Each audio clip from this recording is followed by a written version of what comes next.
Hey guys, welcome to this class. So this class is about your strategic management. So first, I would like to introduce you the concept of strategic management. First of all, see, whenever we take this paper, if it's the first time you're just trying to read through the paper, it will make sense for you every time you read it. But once you finish reading it, you couldn't find yourself placed in a particular place.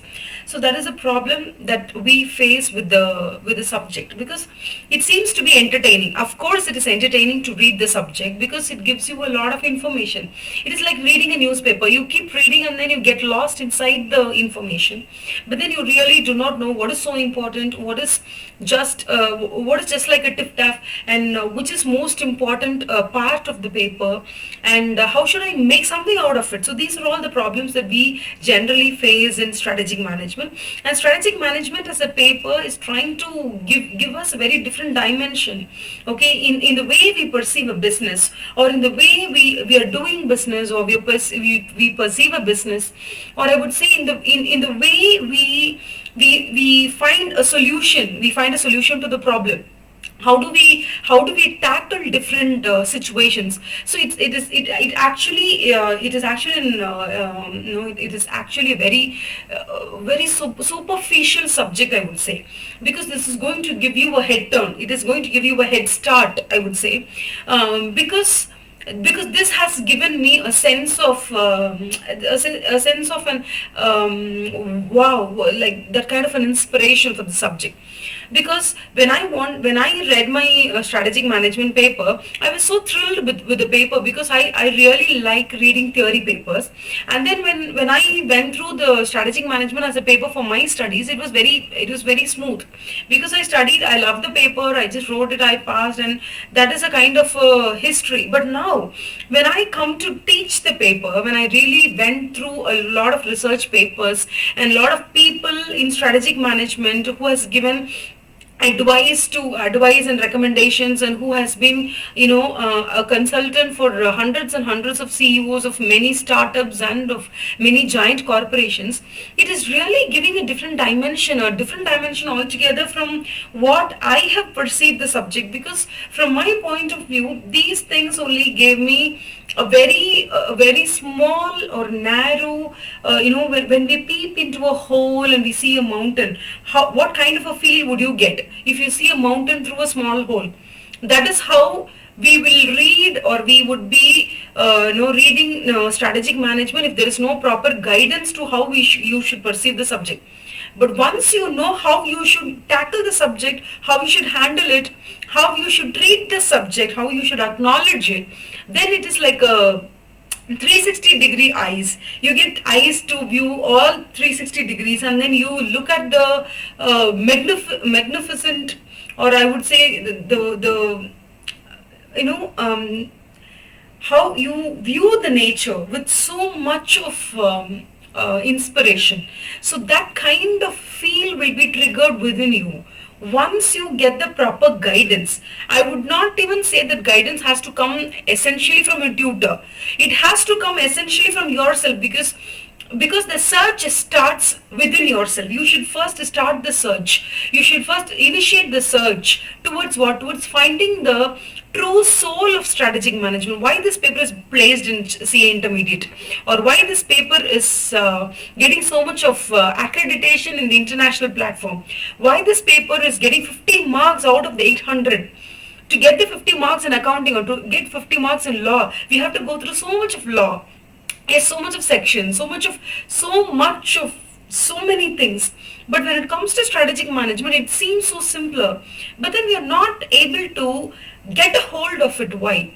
So there is a whole new dimensional shift in how there is a whole new dimensional shift by which you should see the subject. That is what I personally feel.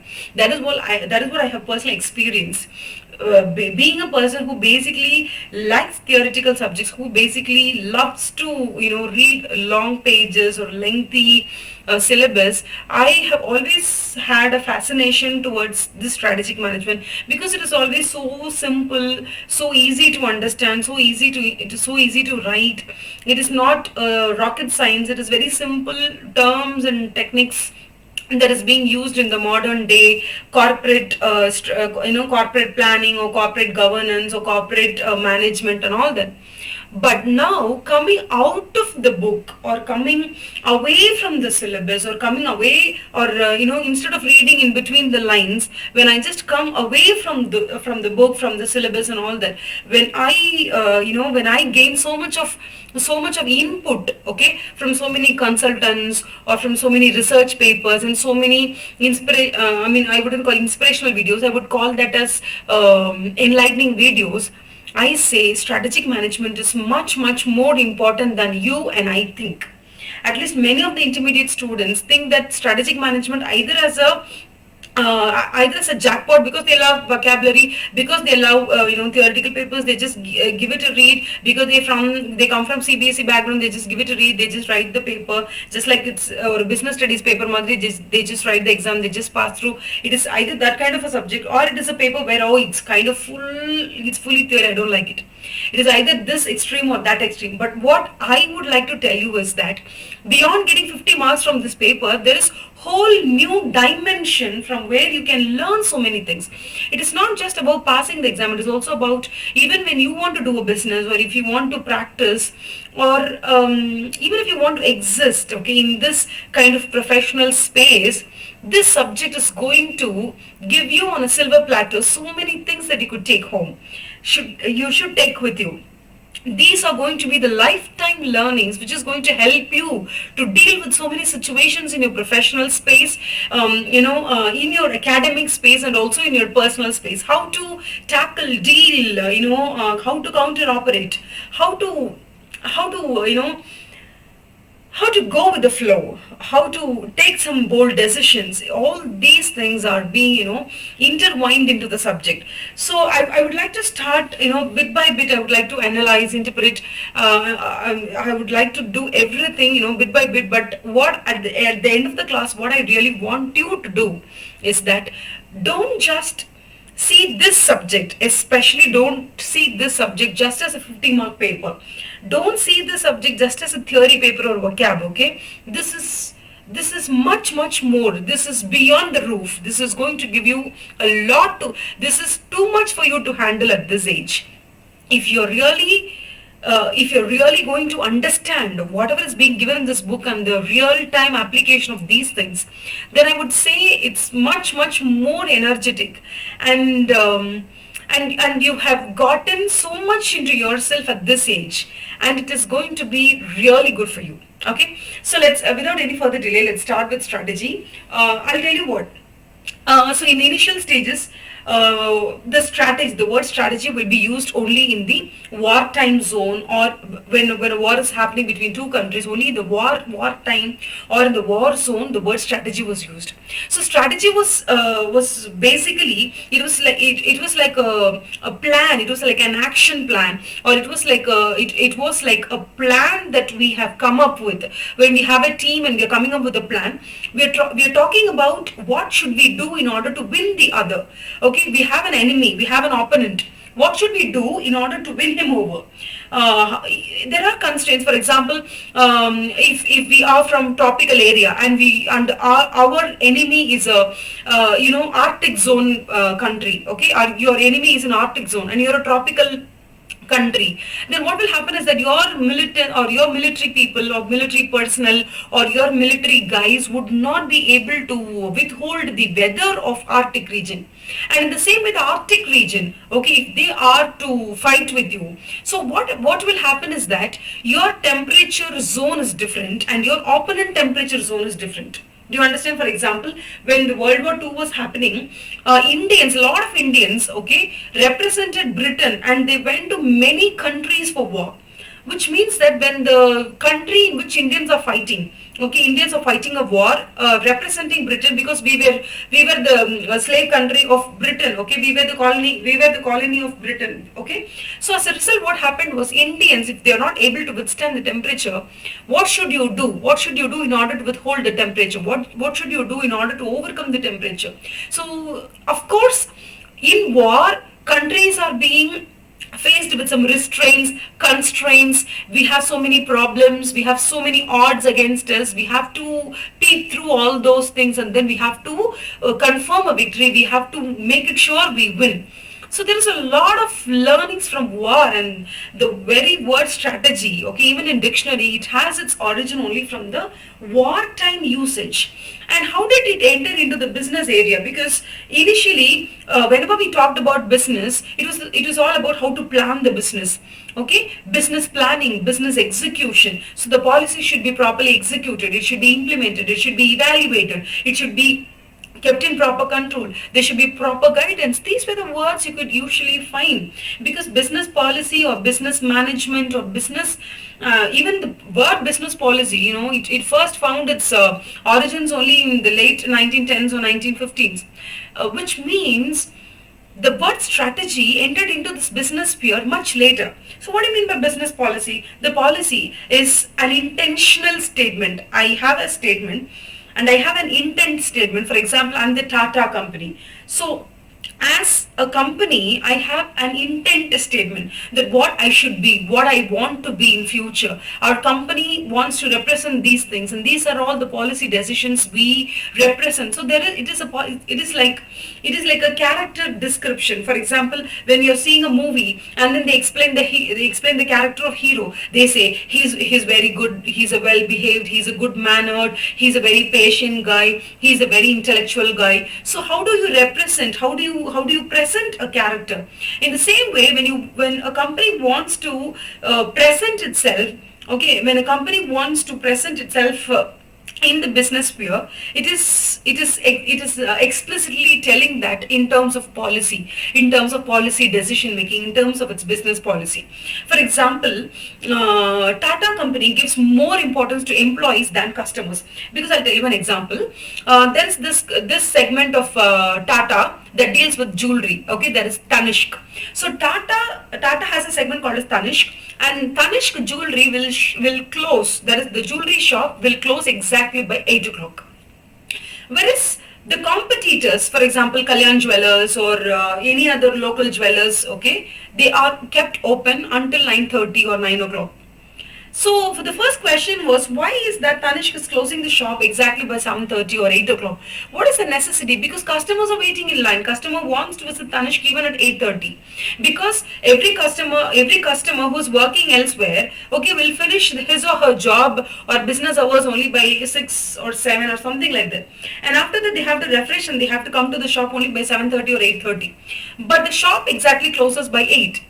Why is it? Because Tata says that the customers are very important to us, but so is our employees. So the employees should not be given work overtime, because 8 is the proper time for our business hours to end. We don't want to exceed the hours of business, like business doing or trading hours or business hours or the customer visit hours beyond 8 o'clock, which means Tata is explicitly giving you a statement, either in words or in action. It says that beyond 8, we don't want to entertain the customers because we don't want to do it at the expense of our employees who wants to leave work at 8 o'clock. So sharp at 8, Tanishq starts to close down the stores. So here Tata is expressing its intentional statement. And on the other side, if you see Reliance, okay, or any other jewelry outlets, for example, there is a jewelry outlet for Kalyan. Kalyan will be kept open even till 9 o'clock or 9:15, which means they are preferring the comfort of customers more than the comfort of employees. So which company is giving a lot of importance to employees? It is Tata. Which company gives more importance to customers? You can quote the example of Reliance, or you can quote the example of Kalyan Jewelers, or you can quote the example of many others, because those people are concentrating on how to entertain the customers.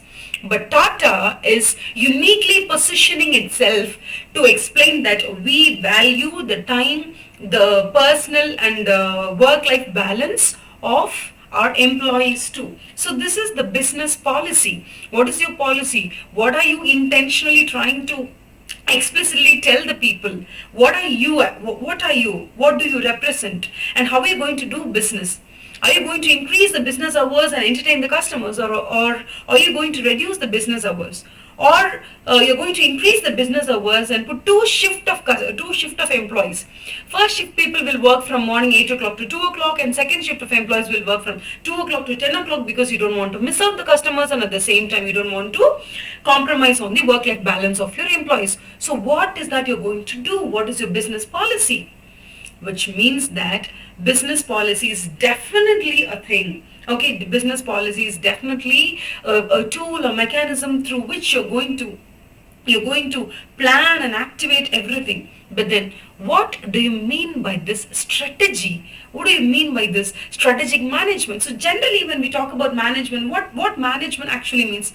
Generally when they say, oh, management did not accept for this, management did not give permission for this, only 2 days leave per month is allowed for us. More than 2 days if you want to take, you have to forgo your salary, because management will not allow that. So when I conversed with you with the with the statement, what did I mean by the word management?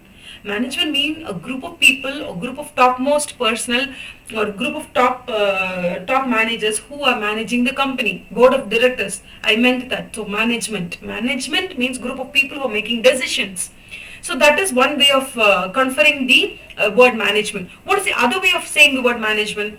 Are you managing it properly? Is the management of the business going good? Which means management would mean how do you manage the business affairs of your company, or how do you manage the affairs of your business. So management is on one side you're referring that as a verb, and on the other side you refer it as a noun, where management refers to people who are managing the affairs of the business, and on the other side, how do you manage the affairs of the business. So these are the types through which you can confer the importance that you attach to the management. But at the end of the day, what do you mean by a strategy? What do you mean by a strategy? Do you think that I want to be number one in my business? In the industry, I want to be number one. For example, Jio, I want to be number one in the telecom industry. Do you think that is called as a strategy? Do you think I want to be the number one, or I want to be the famous telecom operator among people? Do you think this is called as a strategy?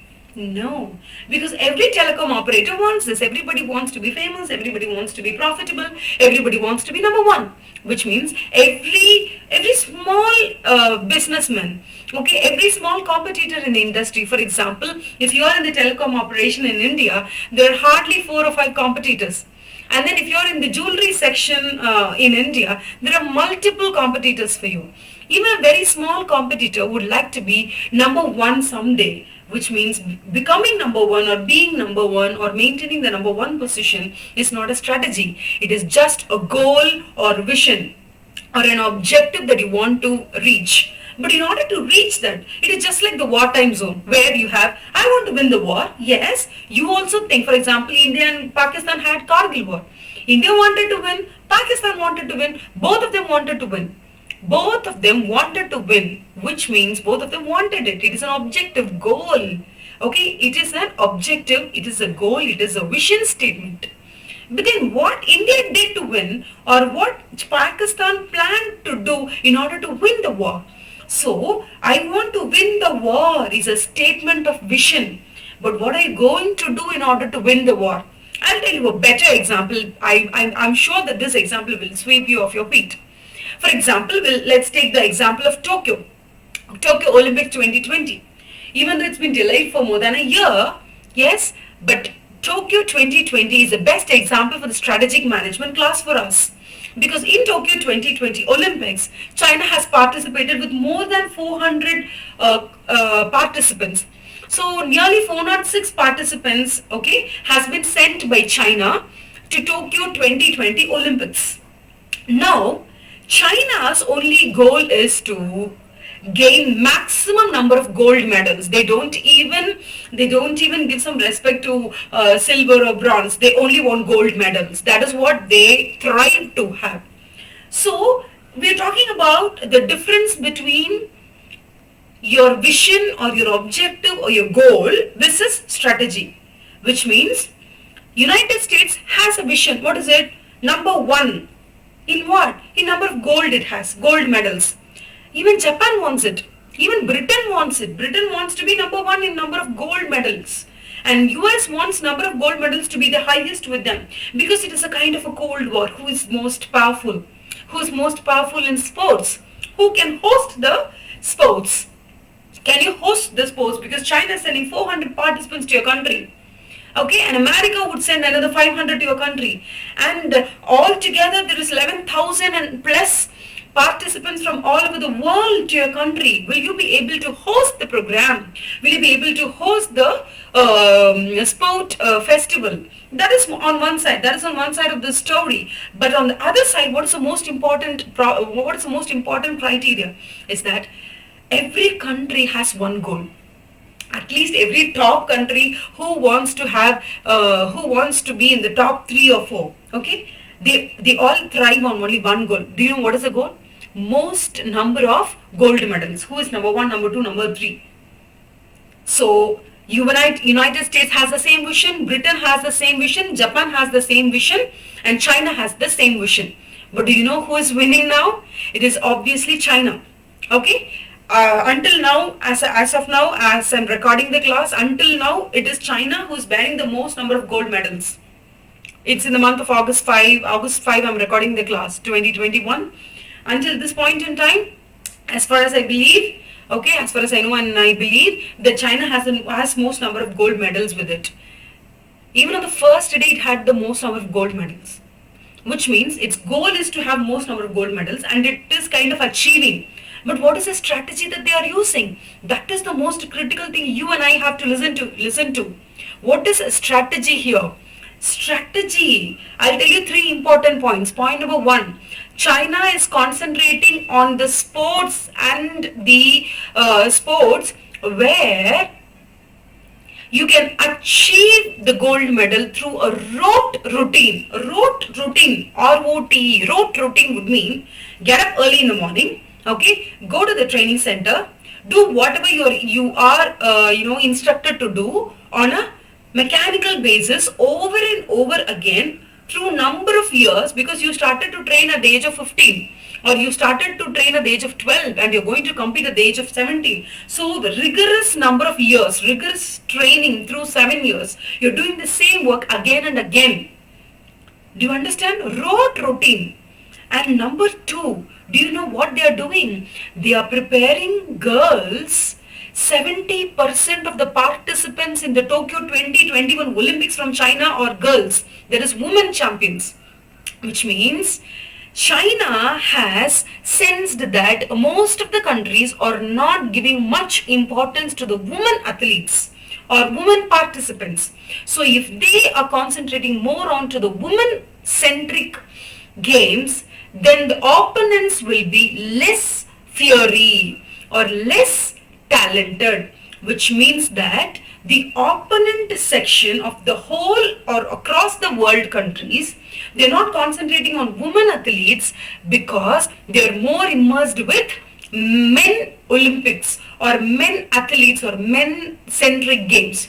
So China has concentrated on women-centric games, and out of 406, nearly 70% of the participants are women. This is their strategy number 1.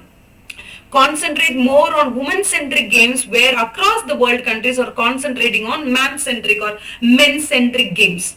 Point number 2, they are concentrating on games where there are no opponents directly. For example, you play basketball, volleyball, okay, or you play table tennis, okay, or you play any other games of the sort.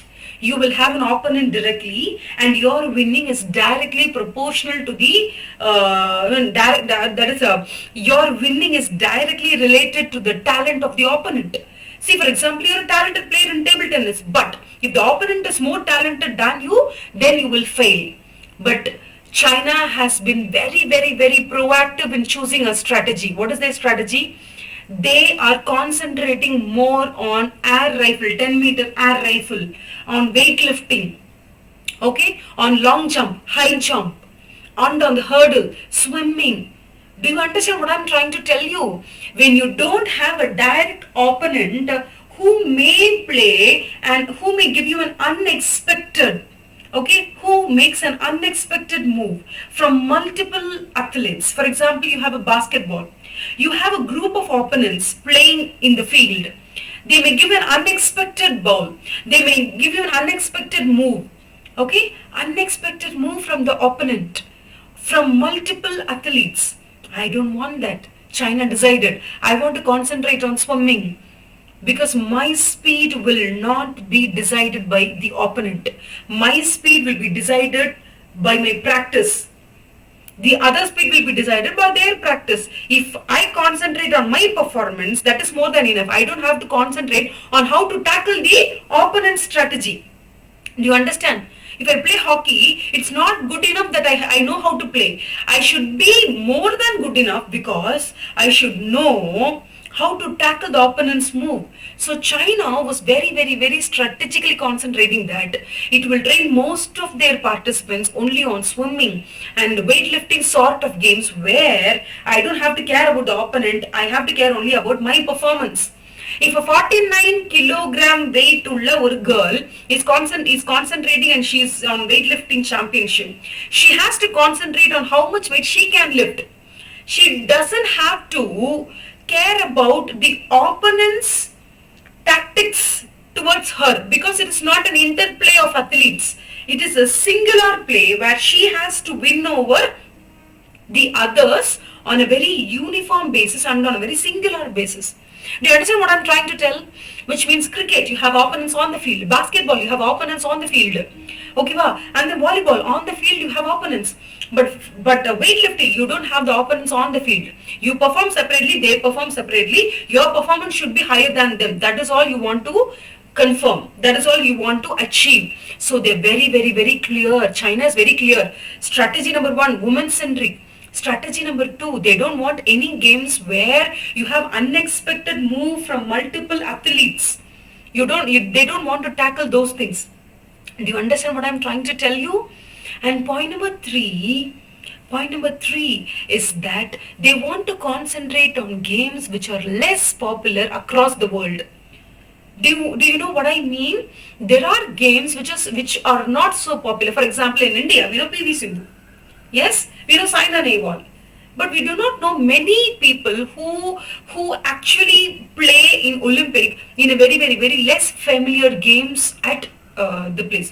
For example, karate is introduced in Olympics. Till now, we are not sure whether it is a martial arts or it is a sport. Do you understand what I say? Which means we are not so keen about the karate champions. We are so keen about PV Sindhu. Why is it? Because certain sport are very famous and familiar with people, and certain game are not so famous or not so familiar with people. As a result, across the world, there are less champions in the less familiar games and less talent in the less familiar games, because Western countries, if you want to participate in Olympics, you need training. If you need training, you need sponsorship. If you need a sponsorship, sponsors will sponsor you. Because, for example, I am a person who plays a game which is very, very, very less familiar, and then I need sponsor because I can't sponsor myself, I cannot fund myself. I need some sponsor. Sponsor will fund me only if my game is very popular.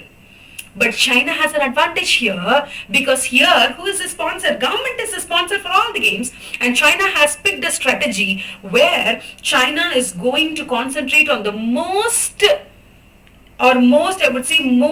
unfamiliar games of Olympics.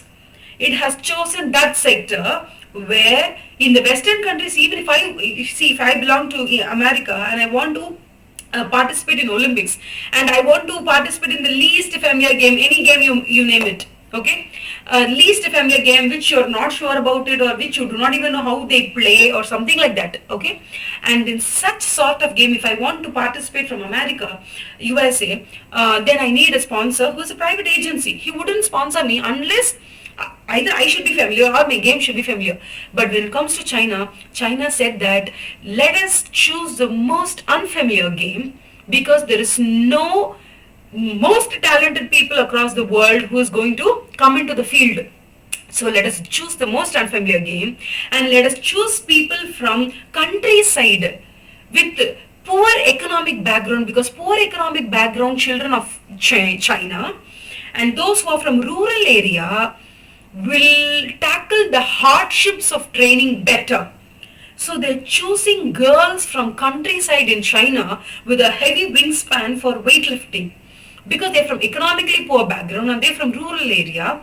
Yes, and they're into agricultural background and they can tackle the hardships better than the urban people or upper middle class people who wants to go to Chicago to study the art who wants to go to the art school of Chicago to study about the sculpture, which means that China has three main supercentric strategy. Number one, pick woman centric. Number two, most unfamiliar. Number three, don't have the direct opponents. Go for the games where rote routine would do good. These are the 3 points of strategy which they are following for 2 decades in order to thrive to the goal of most medals in the world. Because once upon a time, the Western countries called China as the sick man of Asia. The Asia is sick because of China. That's what they called China as. Just 20 to 25 years back, the Western countries named China as the sick man of Asia.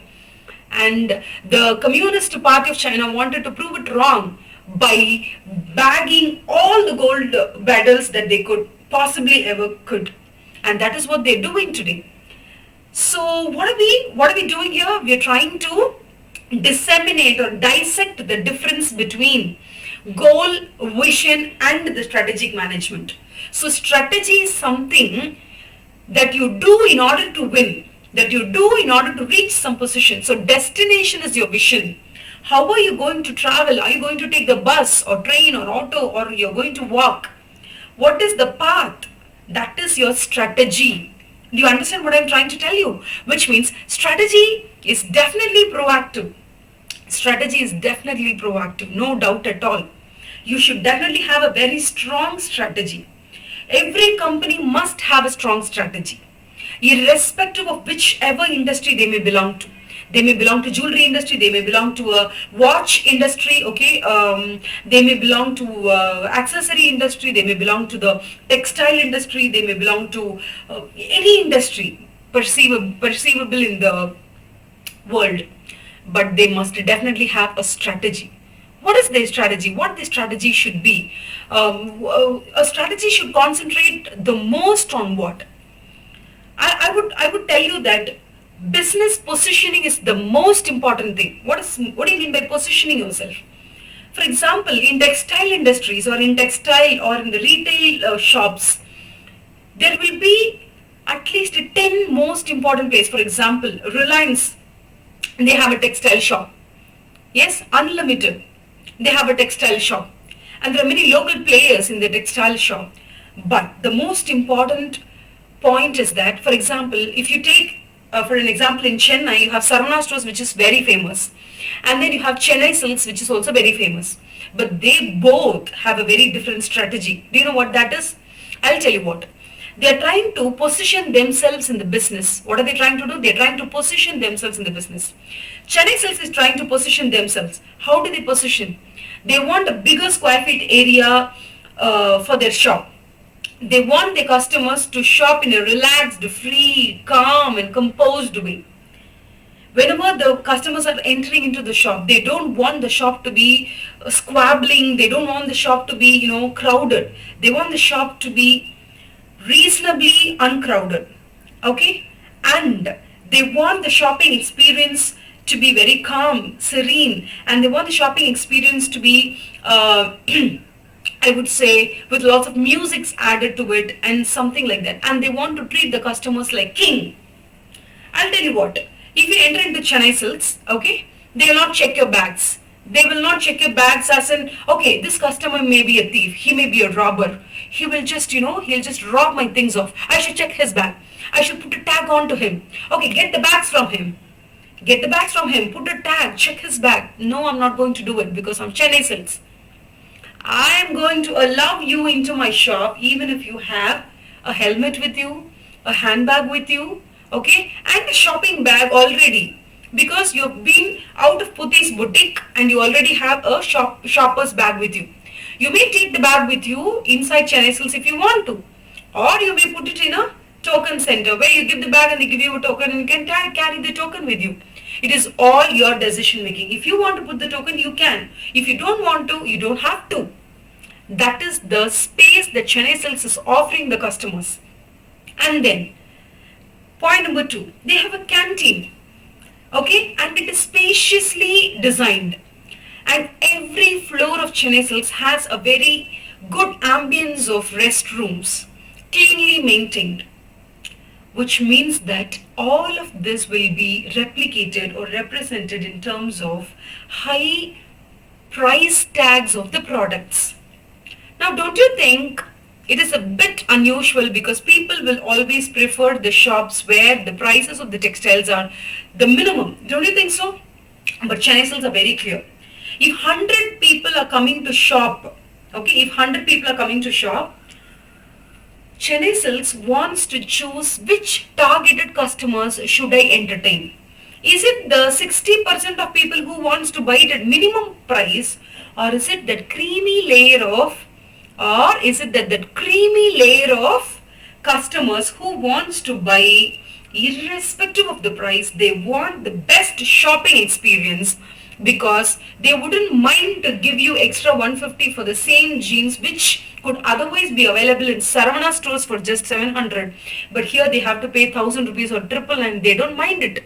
They don't mind giving you extra 200 for every product. But what they do mind is that proper treatment of the customers. They don't want you to tag their bags. They want you to salute them. Okay, they want the Chennai Silks customers to be treated like kings.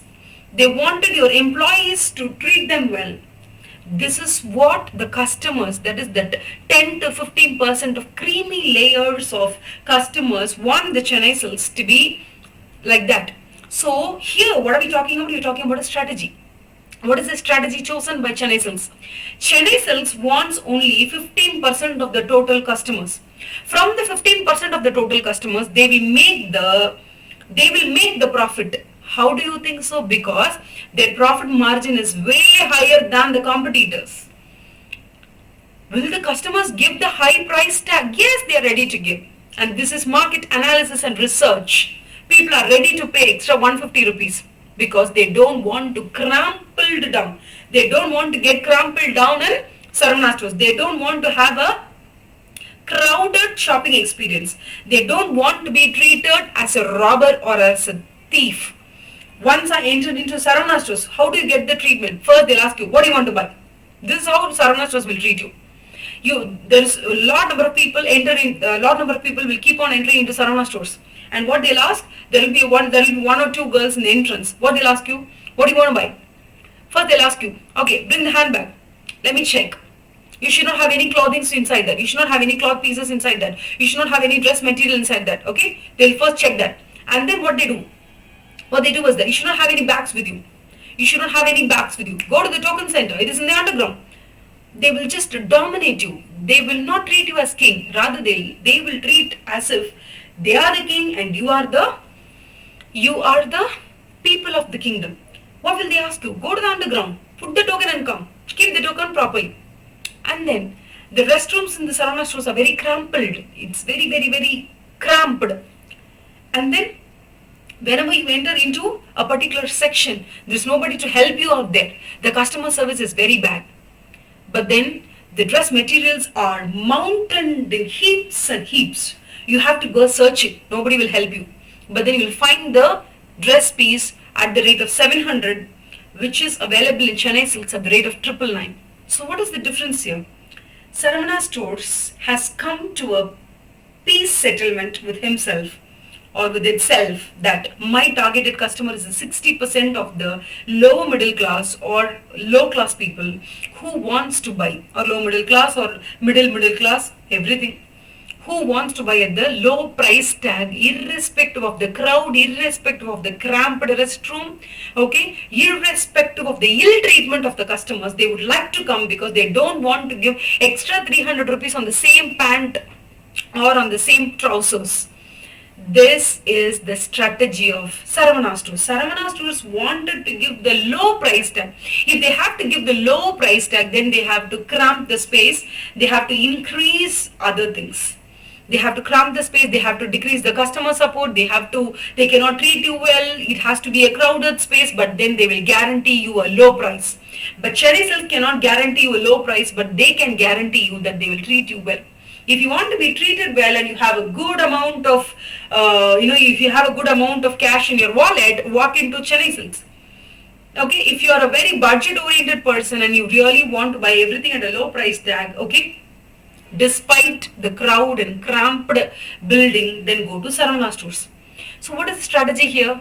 Profitability, making the high amount of profits. Both Chennai Silks and Saravana stores are doing the same, making the most profit. But how are they doing it? Chennai Silks will sell 10 pants, 10 trousers or 10 pieces, and every piece will have a profit of 400 rupees. One piece of trouser will have 400 rupees of profit. And per day they may just sell 10 pieces of clothing, but their profit is what? 4,000. And per day Saravana stores will sell about 1,000 pieces of clothing at rupees 40 rupees of profit every piece. Do you understand? Which means the profit of 40,000 or profit of 4,000, okay, the profit of Chennai Silks, even if it is 40,000 rupees profit, what will happen? 40,000 profit will be taken by Chennai Silks by just selling 10 pieces of cloth, by having a high profit margin in every piece of clothing.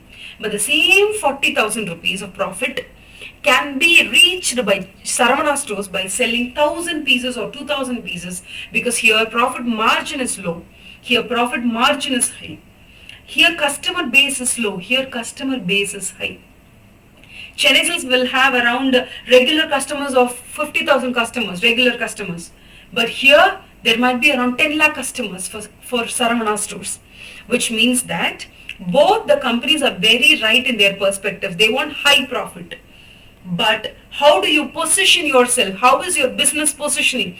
Your business positioning is in the industry. Industry is textile industry. How do you want to position yourself?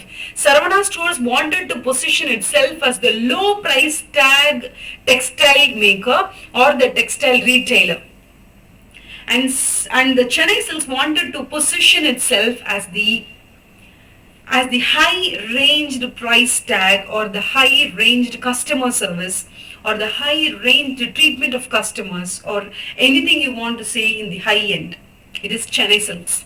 And Saravana stores is always in the low end for treating the customers, price, space, restroom quality and everything. But then customers are happy and the industrial owner is happy, both in Saravana stores and the Chennai Silks. So this, my guys, is called as business positioning.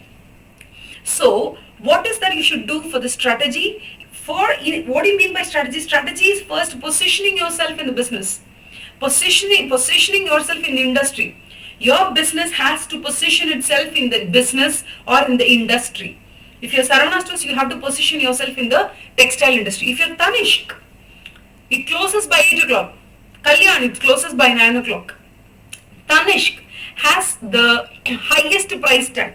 Kalyan and Saravana stores Elite has the lowest price tag. There is a lot of difference. There is a lot of difference. But when it comes to the jewelry sector, okay, when it comes to the jewelry sector, there are different strategies adopted by different players. What are they trying to do here? They're trying to position their business and they're trying to make an impression on people. They're trying to make an impression on customers. For example, Kalyan has an advertisement. And Tanishq is also having an advertisement. Tanishq has never advertised on low wastages, but Kalyan advertises on low wastages. For example, the wastage starts from 3. Lalita Jewellers, it has an advertisement says that the wastage starts from 2. But have you ever seen Tanishq ad or Malabar Golds or any other high-end brands advertising with a low wastage tag? No, they wouldn't do, because the customers very well knows that the price tag and the wastage card is very high in Malabar, okay, or in Tanishq, because those places are offering you the best in quality designs. When the designs are exemplarily out of the world, you have to give more price for that. So the general designs are not found in Tanishq. Okay, the gold quality is superior in Tanishq and the designs are superior, and you can, by the sight of it, you can say this is Tanishq and this is something else. So that kind of quality, that kind of design, that kind of magnanimity can be provided to you by Tanishq. So when Tanishq is advertising, it can only advertise its magnificent way of designs. It cannot advertise on the low price tag or low wastage card. So how would you like to position yourself in the industry is the first question you should answer as a strategist for your company. If your company, okay, if your company wants to do well, if your company wants to be number one, that is the goal. How would you like to do it? That is a strategy formulation. If you want to formulate your strategy, you must first know how to position your business in the industry. So if your textile industry, if you are playing in the textile industry as Saravana Stores, how would you like to position yourself, or how would you like to create an impression on the minds of, how would you like to create an impression in the minds of customers? What would you like the customers to think about you? What are you? What are you trying to impersonate? So these are the first step questions that you should ask yourself in order to well position yourself in the industry. So with this, we'll just put a small pause for the first session. In the second session, I'll take you with much more examples and with much more external industrial examples. Okay, thank you so much for listening to the class. I'll meet you in session number 2. Okay, thank you so much.